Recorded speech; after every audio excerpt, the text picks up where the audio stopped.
about a week, and you'll find those at phlpnet.org/ARRA. So, looks like folks have answered the poll. I'm going to give you just about 5 more seconds, and then we'll results.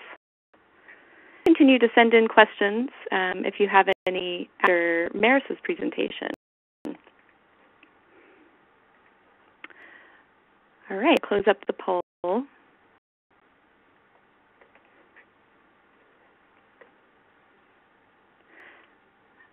looking at the results, and I'll make this public as soon as WebEx is ready for me to do that.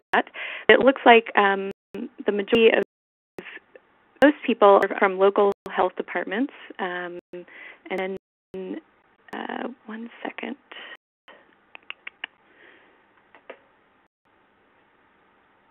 And the next largest group is none of the above, so it sounds like there's a really diverse group of people on the call.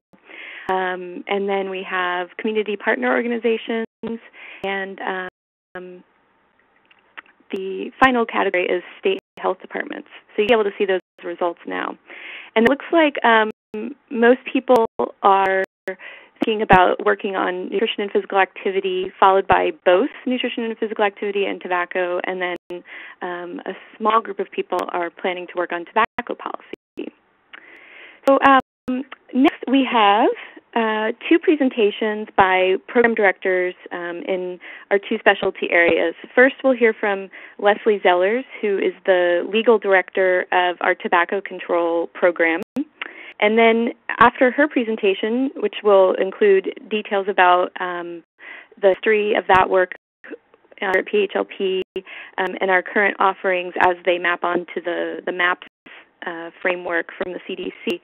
After that, we'll hear from Robert Ogilvie, who will talk about our expertise in nutrition and physical activity policy and current offerings as they relate to the MAPS framework. So I now pass the ball over to Leslie Zellers. Leslie?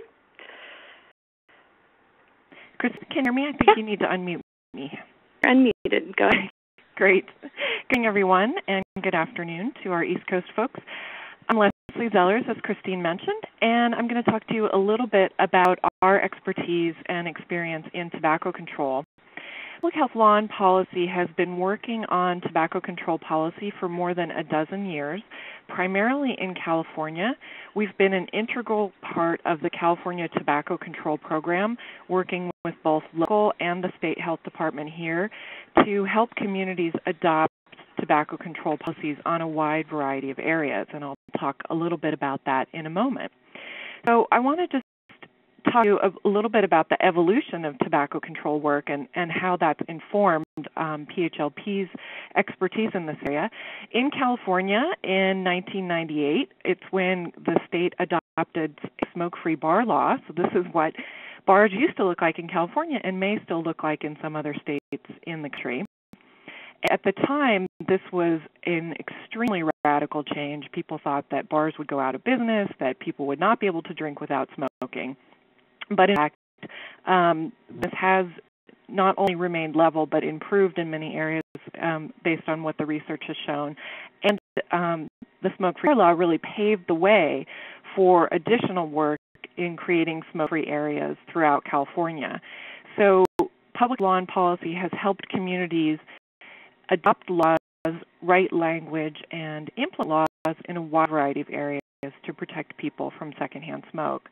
So in California, not only is smoking prohibited in bars and restaurants, but smoking is prohibited in a wide variety of outdoor areas, such as parks, recreational areas, and as the photo shows, outside buildings.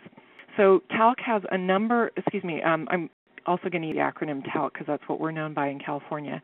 But public health law and policy has a number of model ordinances to help communities draft language to limit secondhand smoke exposure and other areas.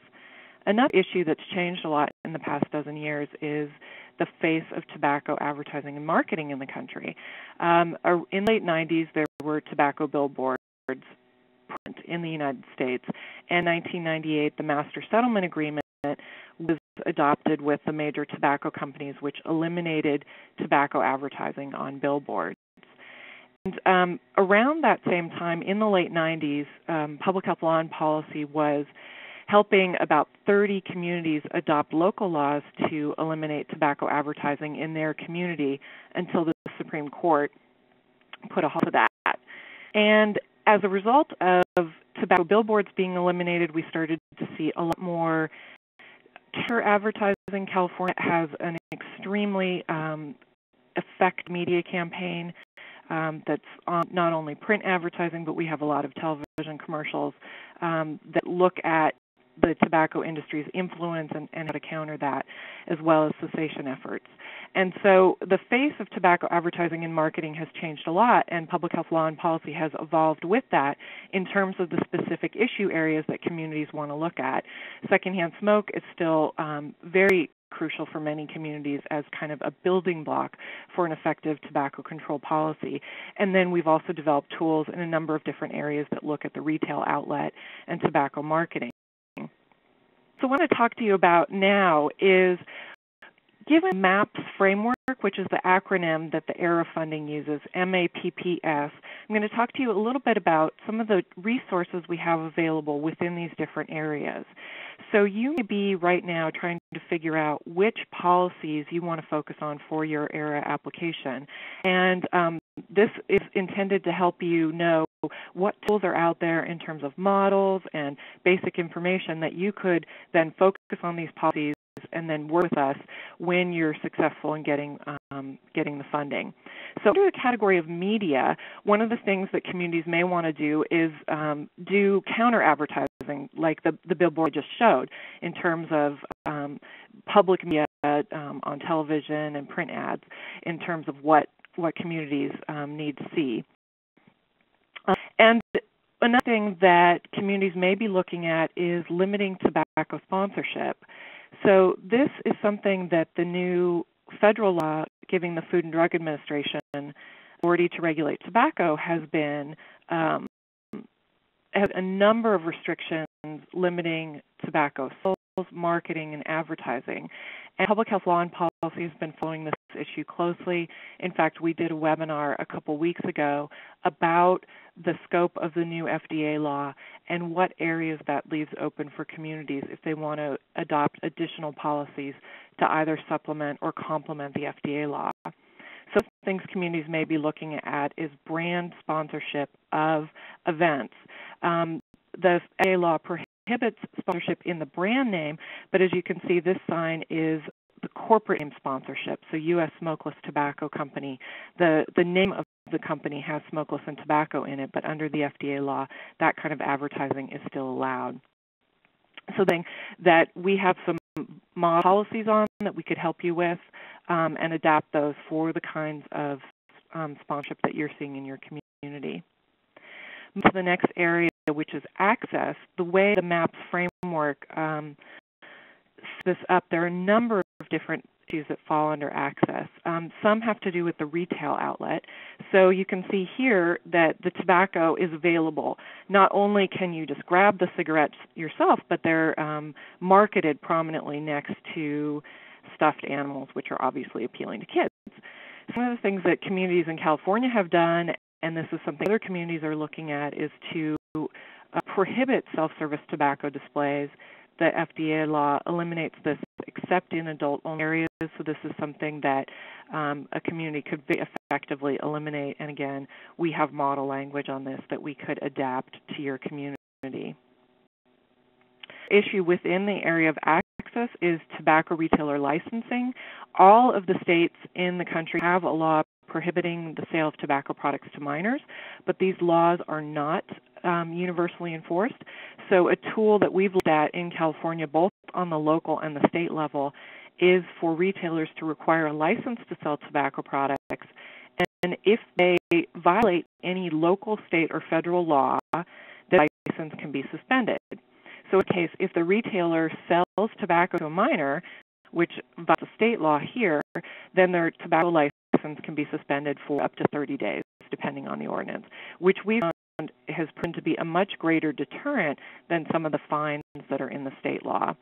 So California has worked with, there are now over 90 communities that have adopted local laws on this. We have a model ordinance, and we have worked very closely with communities to customize and tailor that ordinance based on the specific policy options that they want to see, and help them think through issues such as who will enforce the law, how can it most effectively be enforced based on the political situation in the community. Another access area that you may want to look at is where the actual tobacco retailers are located. This is a chain of stores called Cigarettes Cheaper that is nationwide. They have a number of stores in California, and they sell tobacco products almost exclusively. You can see the postcard there showing basically kind of a style of cigarette cartons.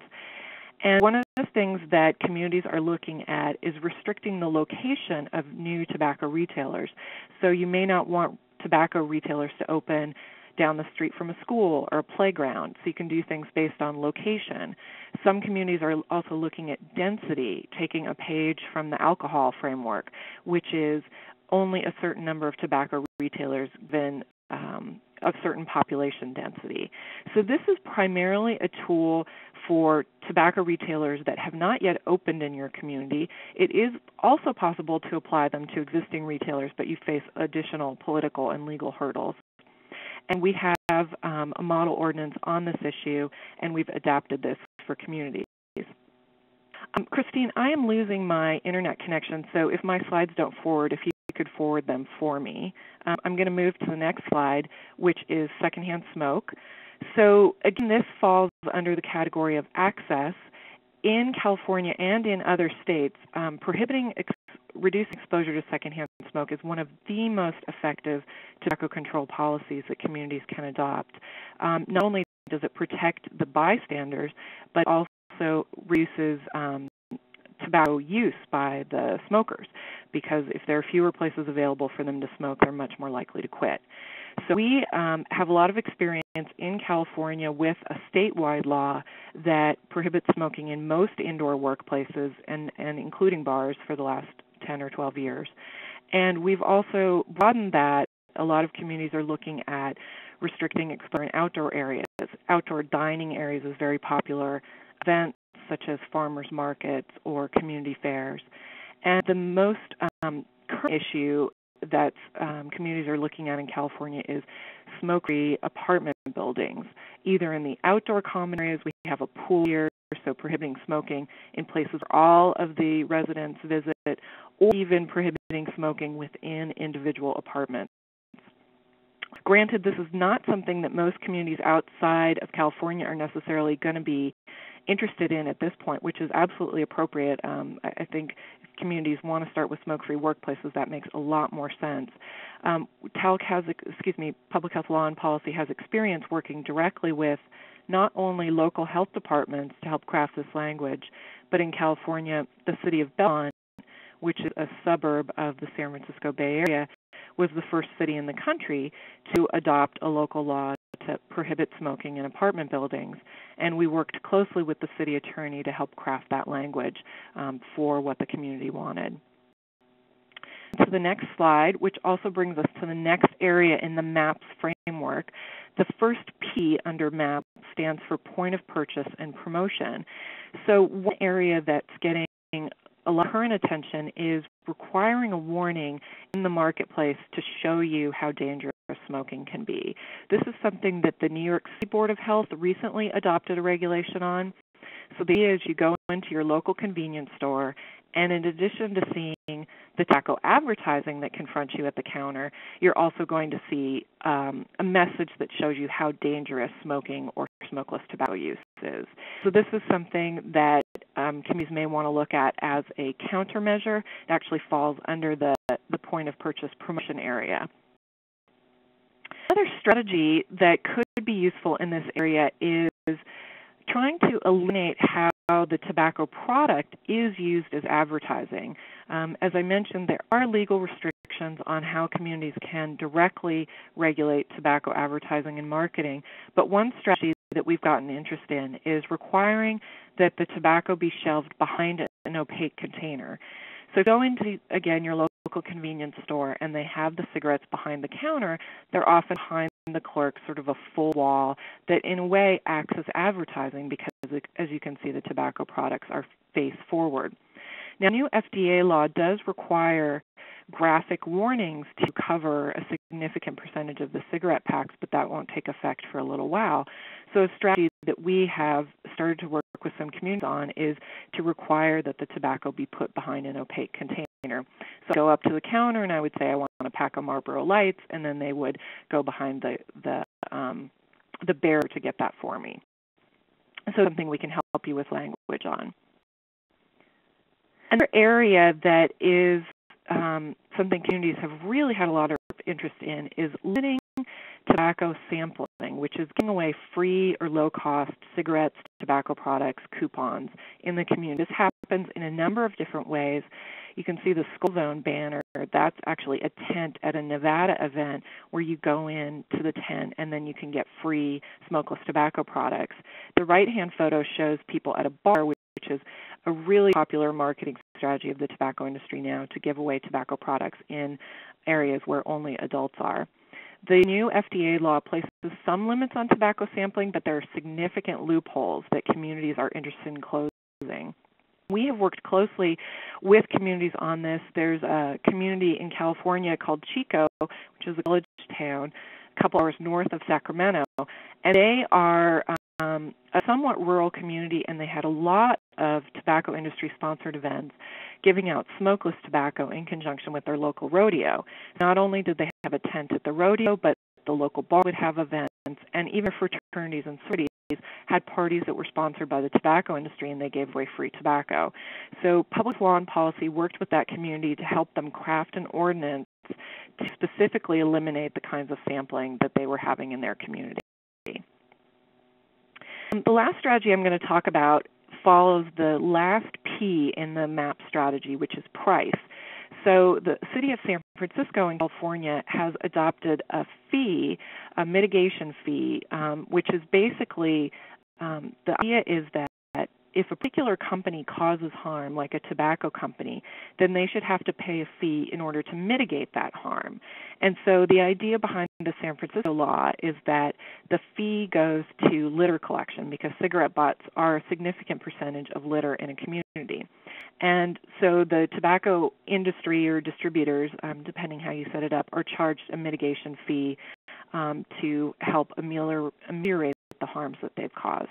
So that's something that we've worked with communities on, and it's something that communities are interested in doing. Just to wrap up a little bit about the kind of resources we have, if you go onto our website, you'll see the different model ordinances we have in certain areas. We have here the middle slide is an ordinance to require a tobacco retailer license. See, the ordinances are all written based on California law, but that's something that we could, if we engage with you, do research that's specific to your state or community in order to make sure that whatever we're drafting for you fits within your legal framework. We also developed fact sheets on a number of issues, such as there's no constitutional right to smoke, and other kind of checklists that are a cheat sheet for the different policy options in the ordinances. And another point just about kind of the difference in laws. A number of issues that communities may be confronting on tobacco policy are actually federal laws. The First Amendment is a federal law. Federal preemption is going to be the same no matter which state you're in. And so some of those issues we have developed more than a dozen years of expertise on that's going to be applicable to states outside of California. That's the end of my presentation. I'm now going to turn over to Robert Ogilvie, who is the director of our Planning for Healthy Places program, and he's going to talk to you about our offerings on nutrition and physical activity. Thank you. Thanks, Leslie. I just noted that I've been unmuted, and I see a bunch of waves coming out from my name, so I guess you all are hearing it. My name is Robert Ogilvie. I am director of Planning for Healthy Places, and Healthy Places is another one of the programs of public health law and policy, and I'm going to be talking today about the work that Planning for Healthy Places does and the work that Plan, which is our national planning and legal analysis network to childhood obesity, also does. We do a lot of environmental change work in the state of California, and I'm going to give you a little bit of history about what made us think about this type of work, and then I'm going to talk to you about what we do. What underlies our whole approach is the belief that in many American places, in fact in too many American places, the healthy choice really is the hard choice, and that it's important to make the healthy choice the easy choice. And you can do that with land use planning, with economic development planning, and with redevelopment planning. And that's what we do a lot of at PHLP. And we've got a lot of products that can help build healthier places. And I'm just going to give you a quick tour through what some of these products are today. And I'm going to try and map them as closely as I can to the MAP strategies for nutrition and physical activity, because there's a lot that our products do to help you with media, with access, with point-of-purchase promotion, with price, and with social services support. This is Christine. Hey, Christine. We're getting a lot of feedback from you, and I'm having a hard time hearing you. Can you? Are you getting feedback from me right now? Yeah. Can you adjust your position relative to your phone, or do anything like that? See about now if you're still getting feedback. That's a letter, no feedback. That's a lot better. Okay, I'm sorry. I'm in Texas and it's very hot here, and I just turned off the AC, so maybe the AC was causing the feedback. Perfect. Thank you. Perfect. Great. So next slide. Got this all started with articles that were written early on in 2000, 2001, 2002, in that area. One for the Loyola Law School and the other for the Journal of Law, Medicine, and Ethics. A bunch of the tobacco lawyers had been invited to write some of these articles to start to speculate on how the same sort of environmental change approach that PHLP had been taking, that Leslie just described, to control tobacco could potentially be taken to cut some of the other chronic diseases that we're facing in America. We all know what the great high obesity rates are, the childhood obesity, the adult obesity, the diabetes rates, and the asthma rates. And people were starting to think that maybe through environmental change we could start to have a positive impact on those as well. And so Plan for Healthy Places and the N Plan were both born to work in these arenas to try and have a positive impact on the high obesity, diabetes, and asthma rates. And I'm getting that I'm speaking too quietly, and that the feedback is coming back. So I'm going to try and speak louder, and I hope that people can hear me. And if you're not hearing me, please just continue to send me the messages. I am reading them. So the slide. Land planning. So what I'm going to do is show you some of the things that we do and some of the services that we offer and some of the products that we have that you can use in your communities to help build healthier environments. One of the first things that we started to focus on was land use planning. We did a lot of work introducing public health to land use and land use to public health, and helping public health staff understand how the language that goes into land use plans can have a profound impact on the local built environment, and how that in turn can have a profound impact on public health. So with land use planning language, I have a hard time advancing my slides here. Christine, maybe I can ask you to advance them. Start to build mixed and walkable places. With use planning language, Christine, next slide, please. And ensure transit connectivity. I'd like to put this slide out there. This is a Tokyo subway map. I'm not saying that we're going to help you turn your community into a place that has a subway map like that, but the Japanese have the lowest obesity rates in the world, and there's a correlation between the ease of access to transit and the ability to get anywhere you need to get in a Japanese city quickly and more efficiently on transit than by car, and their low obesity rates. Next slide, please, Christine. Added to general plans are the zoning controls. The zoning controls are really the way you implement the plan language. There's a zoning map from downtown Seattle from the Central Business District.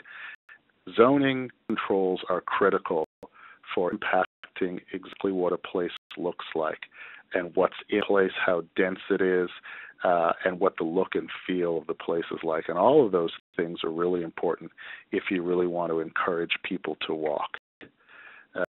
Next, please, Christine. For example, with zoning controls and with other things, you can potentially help turn empty lots like this into, next slide, please. I'm going to show a series of before and afters into this. So this is a community garden.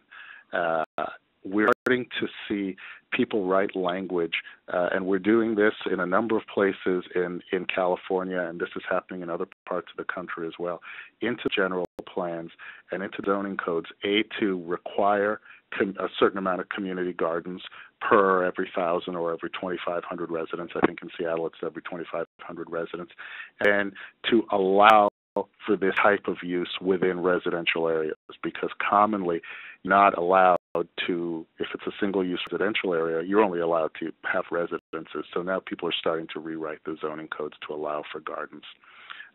Next, please.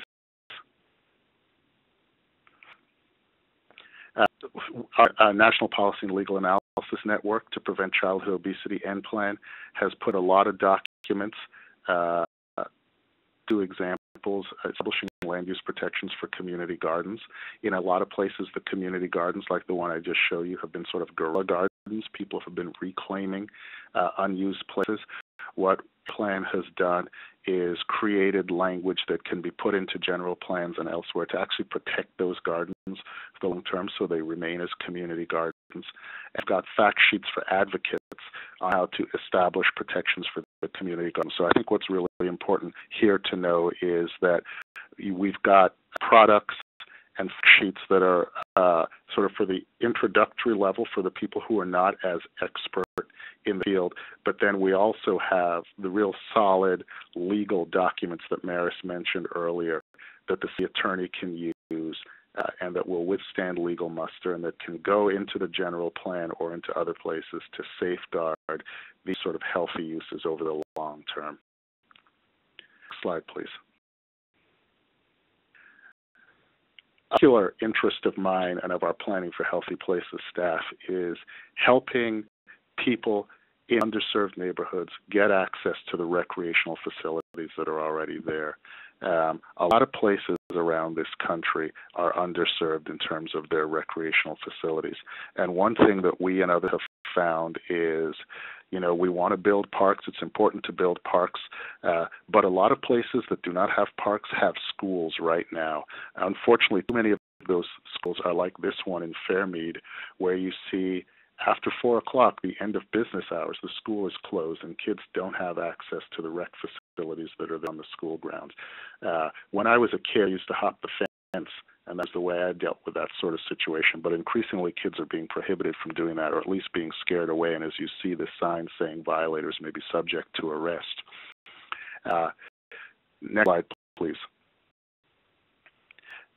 With use agreements, PHLP has done a lot of work to help craft different types of joint use agreements, model joint use agreements that can be given to cities that you can use in your community to help make sure that schools see a way that they can open up access to their facilities after hours to the public. Oftentimes it involves a partnership with Parks and Rec or with others, but an example of the type of product we have that's out there to help people solve the problems that they're facing in terms of lack of access to recreational facilities. So you can turn a barred off a gated schoolyard into one that's open after hours. So as an example here, this dad and his daughter can go out and play soccer. Next, please. So there's the toolkit that's coming out shortly on opening school grounds to community use after hours. Next slide, please. A critical issue is access to fresh and healthy food. And in many communities, this is the food store. PHLP has written a number of documents and been doing trainings up and down the state of California, and, well, right now I'm in Texas, so increasingly outside the state of California, to help public health understand how they can interact with economic development so that places like this, next slide, please, can be placed by places like this, offering fresh and healthy food at an affordable price to people in the neighborhood, so that they can have healthier diets. And this is an example of the type of environmental change, really, that we're talking about that will create healthier environments. Next slide, please. This is a recent toolkit, Getting to Grocery, Tools for Attracting Healthy Food Retail to Underserved Neighborhoods. Very useful for accomplishing the type of environmental change that the prior two slides spoke about. Next slide, please. Within the school environment itself, that's where kids spend most of their time during the day. PHLP has been working a lot to help get healthy and nutritious food and beverages into the school environment. Next slide, please.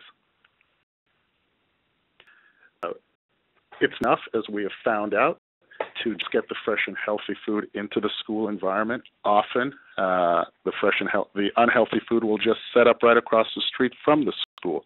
So we've been looking working with land use planning, with zoning, and with others up and down the state of California to restrict unhealthy food in schools. And of course, in so doing, you restrict access to unhealthy food for everyone, not just for the students. Next slide, please.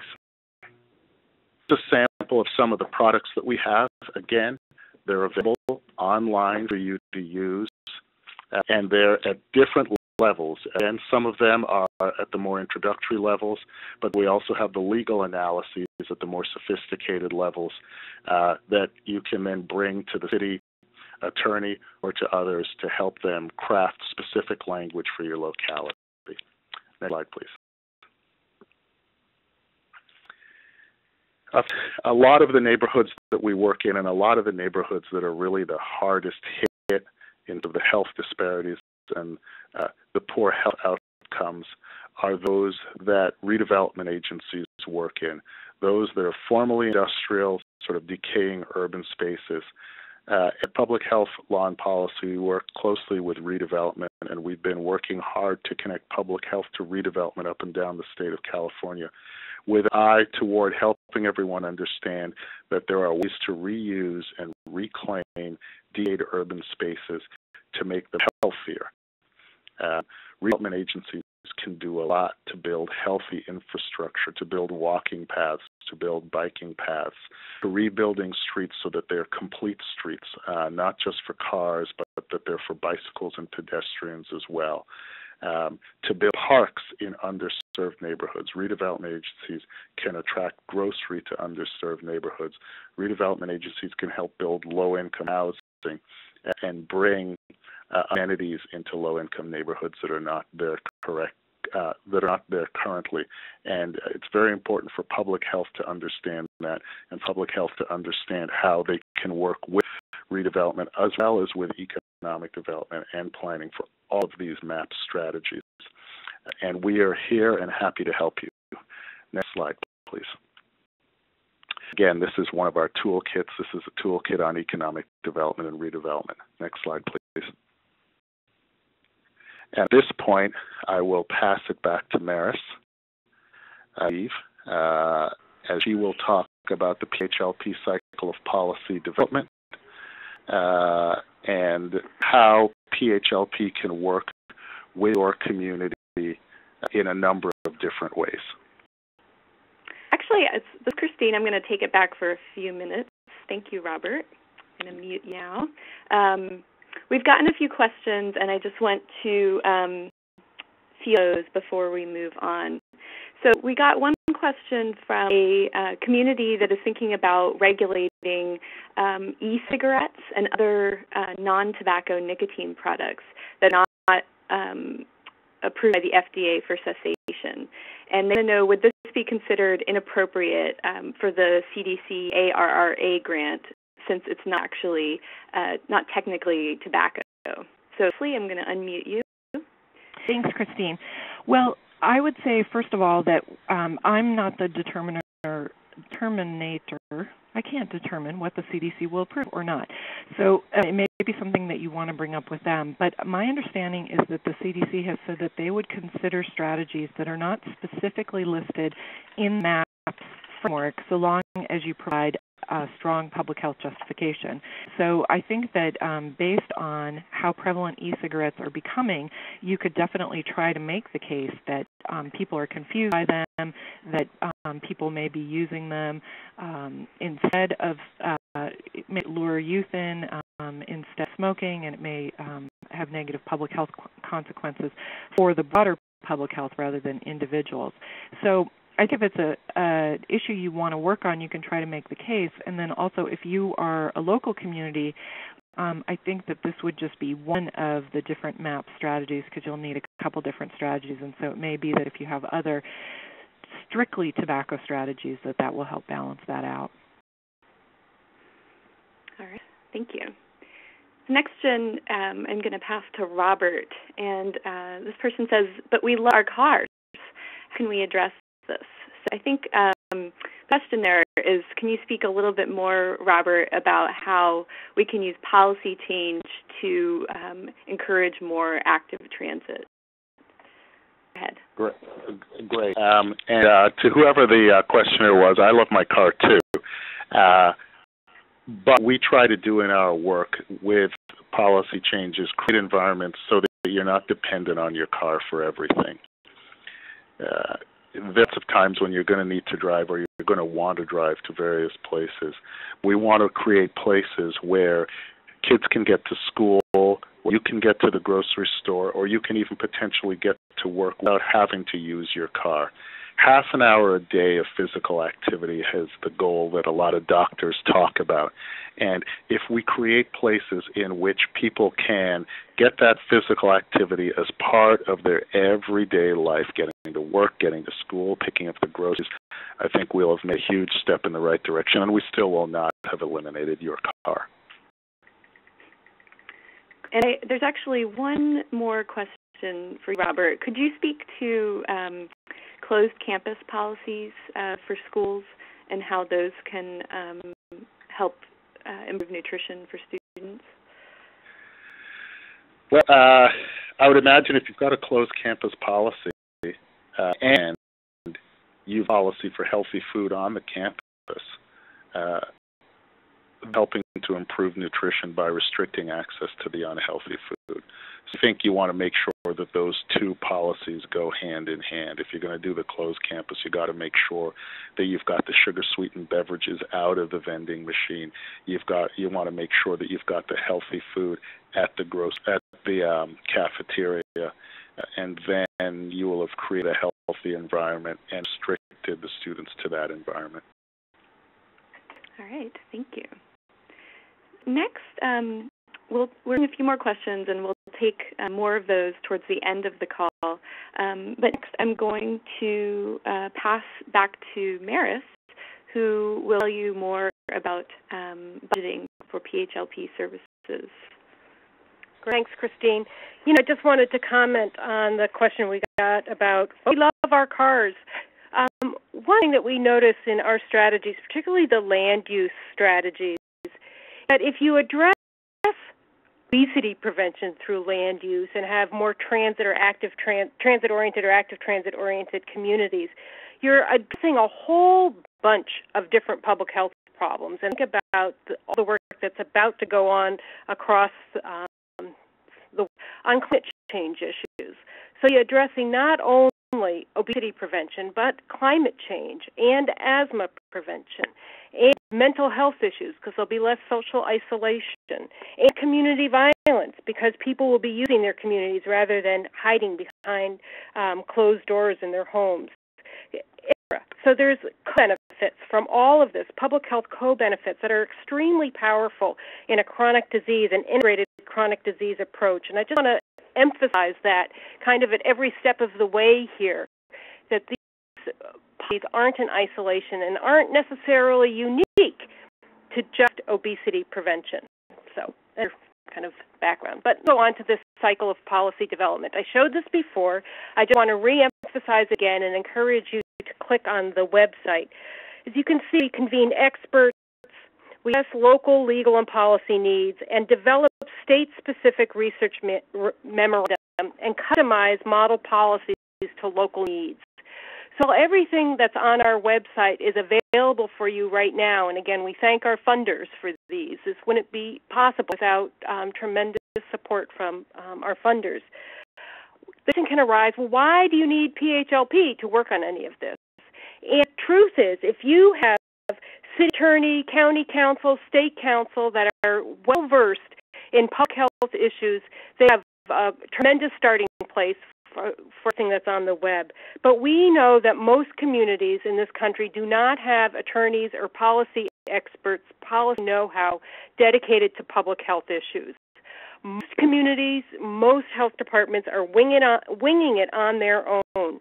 And the value of working with us is to really have a team of some policy specialists that understand public health intimately, understand the connection between local health departments and community-based agencies, understand what the term social determinants of health means, understand what social norm change means, and how to help you work within your state law and your local community to translate those public health concepts into policy.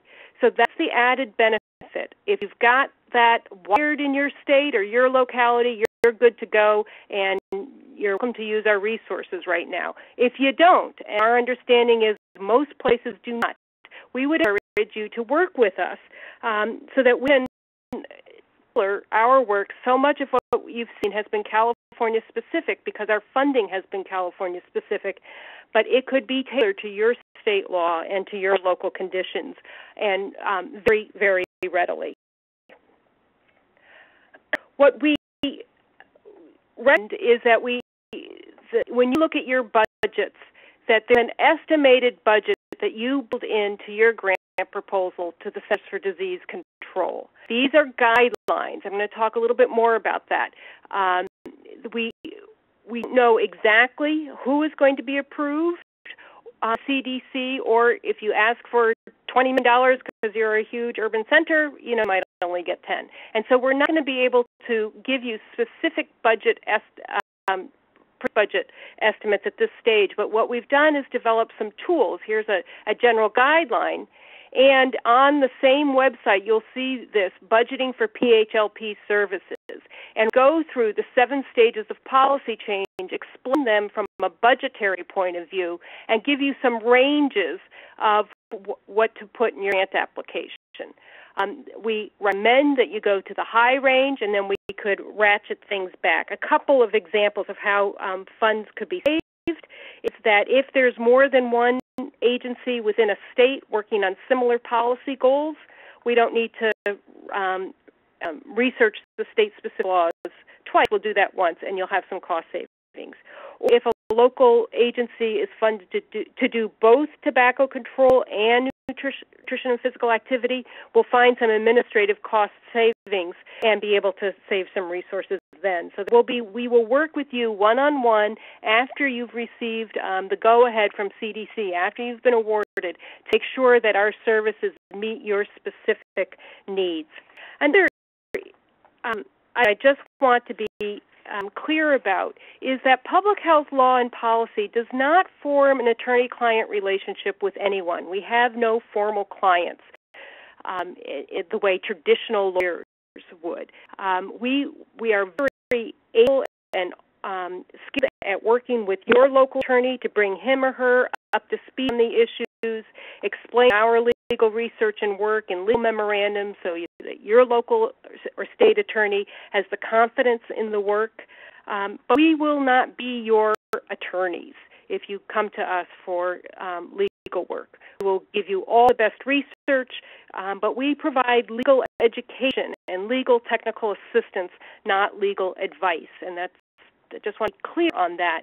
I know there's some attorneys that are signed in, a municipal attorney signed into this call, and we do not see ourselves as supplanting local or state council in any way, but working in a collaborative and cooperative way with you, meet your community policy needs. Our goal is to grease the skids, make it easy for local counsel to give advice to their client, whether it be a city, a county, some municipality, or the state, because they've got a starting place with our policies that are highly developed, really sophisticated, makes their job easy, makes getting to yes easy, and that's the purpose of our work.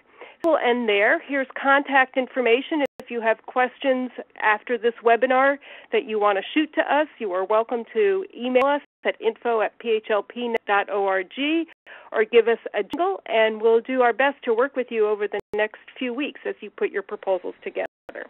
Christine, back to you. Thanks, Maris.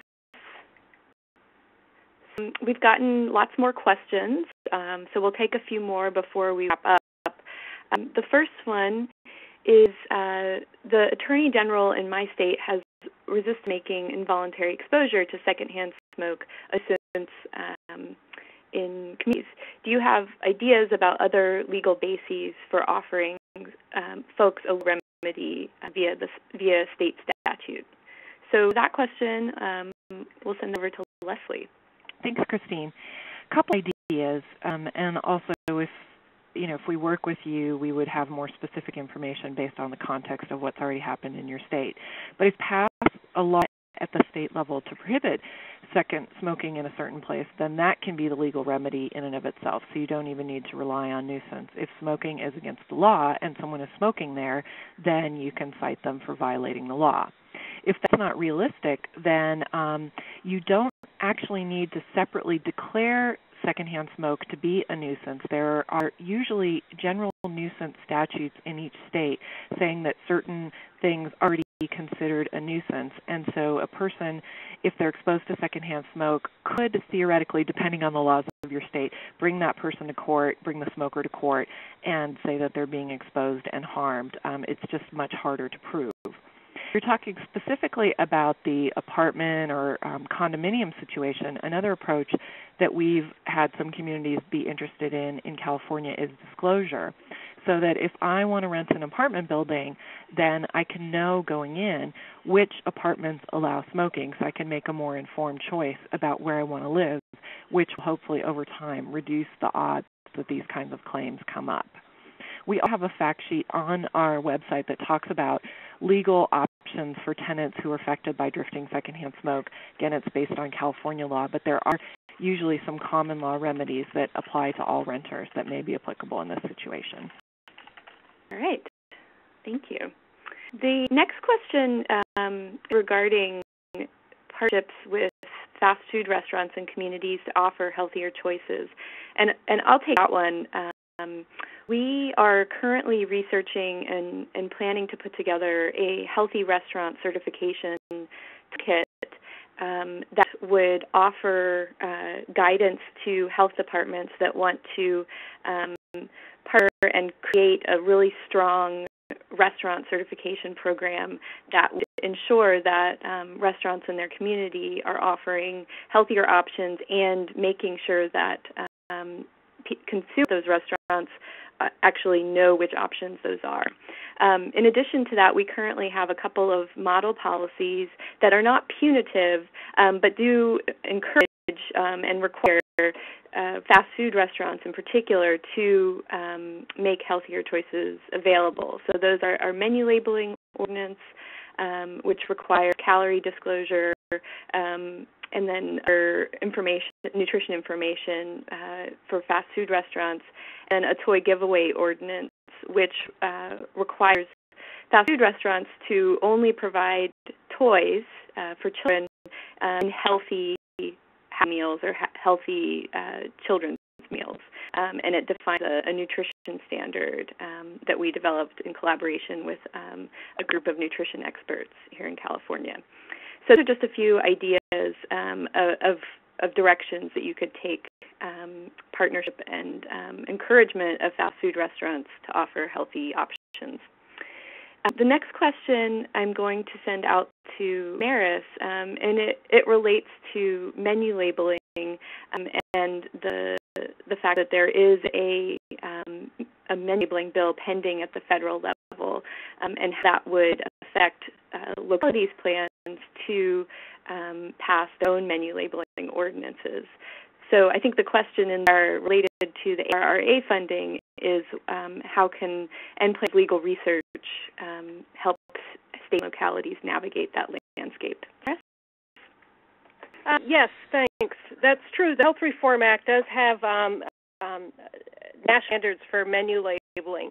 And if that passes, and right now it's in the health reform, I just heard on the radio way into work today that it looks like health reform is going to be off until 2010 sometime, but we'll see. If that passes, it would preempt state and local action on menu labeling. It would be the federal law of the land, and there would be no availability for state or local governments to take action on menu labeling. Just kind of FYI, if you go on our website, we've done several webinars on what does preemption mean. It's the invalidation of federal law over state and local law, or state law over local law. The higher level of government can invalidate the laws at lower levels of government. And if the menu labeling passes at the federal level, it would validate and override state and local efforts. If you want to know more about preemption, please, I encourage you to listen on those webinars. You download them off our website. We've done them in partnership with the team at the Public Health Law Center at William Mitchell College of Law in Minnesota. They've done a wonderful job simplifying what can be a very complex legal concept. So this is the issue of preemption is something that you're really going to have to struggle with throughout policy change processes. When do we want national standards? When do we want standards that create what we call a floor, so everybody gets covered, but allows innovation at the state and local level? That's not how the menu looks right now at the federal level, so it would preempt. As far as what to put in your grant application, nobody has a crystal ball. The nature of policy change strategies is to plan for the unexpected. If you put menu labeling into your proposal and get awarded by CDC, just find out that there's been a federal law passed invalidating any state or local efforts that you've just committed to, they'll need to change your scope of work with the CDC. CDC is not going to expect you to take on illegal policies at the local level to get sued and invalidated. You'll just need to can choose another strategy that you'd want to work on in your state instead of. If menu labeling gets dropped from federal legislation, it's going to be absolutely essential that state and locals keep the pressure on industry so that people who dine at these restaurants have access to the information they need for healthy choices. So, we don't know the answer what will happen at the federal level, but my encouragement now is don't censor your choices because you don't know, and you'll just amend your scope of work at a later time. Okay. All right. Thanks, Maris. One last question, and maybe, Maris, you can take this and then wrap up for us, is do we have any insight as to whether CDC has particular program areas in physical activity and nutrition that they are especially interested in? Honestly, I don't know the answer to that question. I know that there's work going on. CDC is working on standards for physical education in schools, and there's the president's, what it's called, physical fitness force or something like that. That's very active and getting re-energized. But there's specific policies that the CDC is looking for. I couldn't speak for them, and would suggest contacting the folks, the contacts in the request for proposals to see if. But I think you'll see in the grant application itself on the MAP strategy that the CDC outlines several suggestions. But those, as Leslie said, those aren't hard and fast. Our ideas are definitely welcomed. I think CDC is seeing this as an opportunity for some creative innovation at the state and local level. And if you've got something outside the norm that you think will work in your community, and you make the public health justification for it, just like the earlier question in tobacco control, this is a wonderful opportunity to innovate. And I would encourage people, if you've got good justification, again, don't censor yourself. Go for what can work in your locality so we can all learn from what you'll be doing. With that, I want to say thank you to all the participants and to the panelists, our staff here. We look forward to the opportunity to work with you in your grant proposals, and hopefully that you are successful too, and we can work with you over the long term. We encourage people to use our website for ideas, and I wish you the best of luck in your writing. I know this is you have all had wonderful Thanksgiving weekends writing away grant proposal, and I know the process very well, and it's a painful one often, but we are with you in spirit and in practice too, so give us a call if you need some more information from us, and we look forward to hearing from you. Thank you very much.